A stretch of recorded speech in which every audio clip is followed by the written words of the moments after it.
The past 6 weeks were marked by surgeries and examinations. Meanwhile, the month of November is almost over, but I'm still in the hospital. The left eye is having problems and doesn't want to work quite right. After several small procedures, almost all slivers have supposedly been removed. However, one metal piece is located so close to the optical nerve that the doctors are afraid to destroy even more there if they should operate. On the right, I'm at about 90%. On the left, at about 30% eyesight. I'm always wearing an eye patch to rest the other eye. I was at home one more time, but the journey across the country is becoming even more difficult. The Allied bomber streams are laying much to waste and ashes. Especially the cities are suffering. Fortunately, my family lives farther outside of Hamburg. There's apparently nothing of value to bomb. The newspapers are writing little about this. But one does talk about the missing fighter planes, which should actually be defending the Reich. It's bad if you're fighting at the front and assuming your loved ones are safe at home. And then the news arrives that the family died during a bomber attack.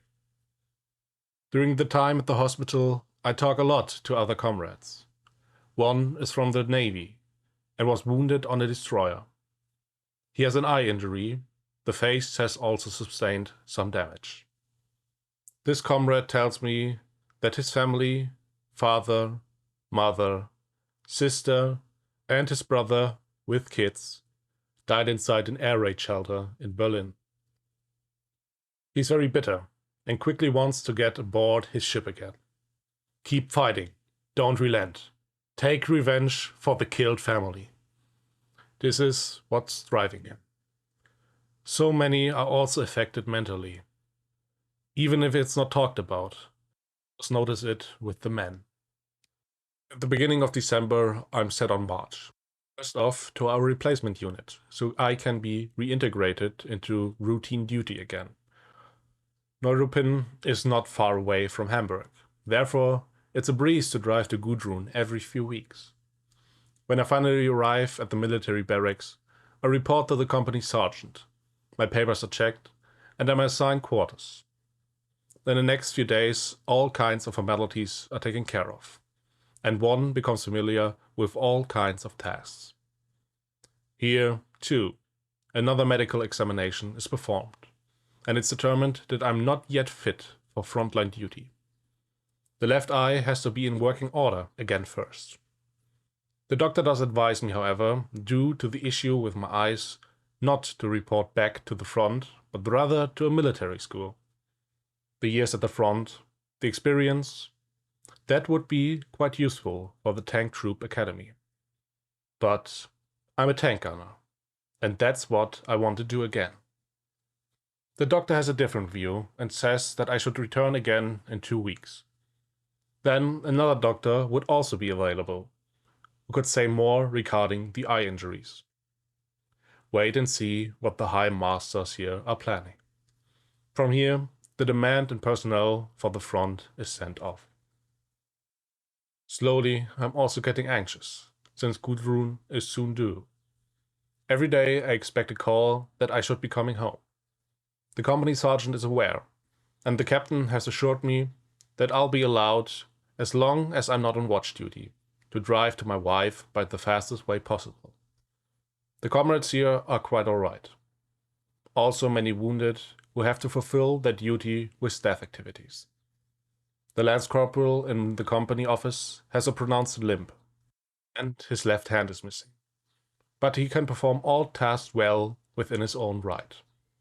The captain is missing a leg, and the company sergeant has been wounded so many times that he is not able to walk longer distances anymore. Regardless, all good men who are always up to a little joke, but only if everything's running smoothly. On December the 7th, it's time. The Sarge gets me out of the company office in the morning and says it's happening now. That's going to be close. I quickly sign off with the captain and also receive my papers with 2 days of leave, and already it's off to the train station. A truck just happens to drive in the same direction. That way, I'm quickly at the station. Many trains again have been cancelled because the train tracks have been damaged. These bombing raids are an agony. But despite this, I managed to get a train which, while not taking me to Hamburg, is taking me nearby. In adventurous ways, and with much luck, I finally arrive at home in the evening. I storm into the parental home and can already hear a baby crying. My mother-in-law is still with Gudrun, and the midwife is about to leave. "Oh, look, here's the father," she remarks to me. "Congratulations, your wife has given birth to a healthy baby girl." Everything around me is spinning. I don't even notice it any longer. My father-in-law presses me tightly against himself and congratulates. I inquire whether Gudrun is doing well, and promptly receive the answer that everything was in best order. I need to sit down. Father-in-law hands out a schnapps. It's about time. Finally, after a perceived eternity, my mother-in-law comes out of the room, hugs me, and says that I could go in now. Gudrun is looking exhausted, but wonderful. In her arms, she has the small child. I carefully give Gudrun a hug and a kiss on the forehead. Then I take a look at my little daughter, the little thing. "Mareike?" I ask my wife. She gives me a nod and smiles. Now I'm also allowed to hold the little one in my arms. Tears are running down from my eyes. That is one eye. Patch is preventing worse on the left. Now I'm a father and have to take care of my family. I'll have to stomach that first. I'm to take the little one with me briefly. Gudrun is supposed to rest. After a few minutes, my mother-in-law takes the little one from me and takes her back into the bedroom. Again, there's more schnapps. I believe father-in-law already has a few more in him. The evening turns out longer than planned, but nevertheless, the next day I don't have a hangover. A few friends and acquaintances briefly stop by to welcome the new addition to the family. Gudrun hasn't quite recovered completely, but already wants to help out in the household again.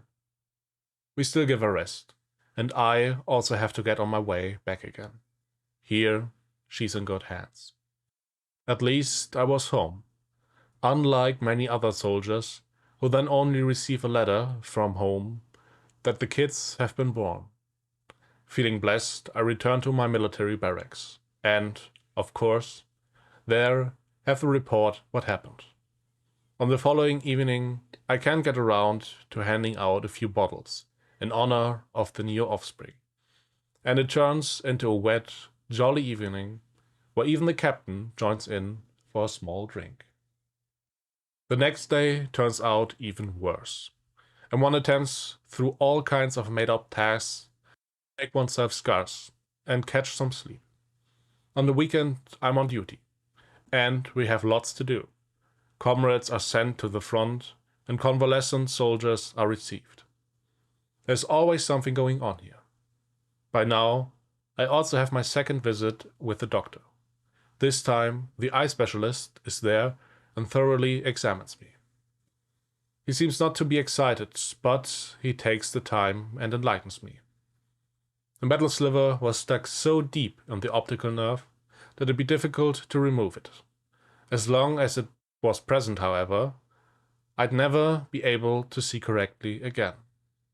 If it was removed, I'd be able to have spatial vision again, but it probably wouldn't be enough for the tank gunner's seat anymore. Again, something that I don't want to hear. But then, what do I have to lose? The odds are 50-50 that it'll work, and if not, then the eye is junk. Who could perform such an operation? I asked the doctor. He names a doctor in Thüringen. He could do it. I'd like to think about it, I explain, and return back to my quarters. All or nothing. What should I say here? The next day, I've made my decision. I want to have the surgery performed and report to the captain to clarify the matter. He understands this and gives me the directive to have the doctor issue the necessary papers to me. Then I'm sent off to Thüringen. I didn't tell Gudrun anything about it. When I arrive there, I do, however, grab a piece of paper and write a few lines home. The following days, I'm examined again. Various tests are performed, and on the third day, I go under the knife. The doctor also told me not to expect any miracles. When I wake up, both eyes are bandaged again. I'm to wait 2 days. Again, I'm completely blind and have to do everything by touch. But here, I'm very much helped and cared for. Then, finally, the bandages are removed. Slowly, I open my eyes, and at first have to get used to the light. The room had been darkened off, but nevertheless, I'm taking my time. Due to the surgery, everything is still a bit swollen. But quickly, I notice that it's different than before. With both eyes, I'm able to see the outlines of the doctor and the nurse. From minute to minute, the picture is getting clearer. It apparently worked out. I'm happy and want to thank the physician profusely. He waves it off and states, "We should still wait a few days and then test the eyesight." I'm happy. Possibly I'll still be able to go back into the tank turret again. Who knows? After 1 week, the swelling is gone, and I'm already able to see quite well again. I would say 90% on the right and 70% on the left. And I'm thinking it will get even better. The doctor, however, is satisfied. I receive my papers and am able to return to the replacement unit. I've also notified Gudrun already. I hope I'll be able to see her again shortly. The journey back is again a nightmare. Christmas is near, many soldiers appear to be on leave, the trains are overcrowded, and permanently and everywhere the bombers are over the cities, bombing civilians. One can get really mad about that. I'm hoping I'll receive a bit of leave for Christmas, and then we'll see further. I report to the captain what's happened. He's also happy for me. Nevertheless, he states it was not going to be sufficient for a tank. The eyesight had to be better for that. Wait and see, I'm thinking to myself. With all this joy, I'm informed that beginning in January, I'd be preliminarily assigned as instructor for tank crews. My heart stands still. I hope that won't be farther in the south. The captain says it's Tank Troop Academy 1, which is now in Bergen-Belsen. I recall a comrade once telling me the associated live fire range was in Putlus. That's all not too far away from Gudrun. Yes, I can look forward to being home frequently in the next months, and to see little Mareike grow up. When I'm then dismissed by the captain, I run into a comrade from my platoon, in front of the barracks. He's a gunner in the Panzer III, and was there during my last attack. He immediately recognizes me, and we make plans to meet for a chat in the early evening. Wilhelm then stops by my quarters. Just now I noticed that he's limping badly. It had gotten him 3 weeks after myself. Hit in the lower plate and a blessing of shrapnel in the leg. He managed to get out before the tank caught fire. The driver and radio man didn't make it. His knee probably won't work right again.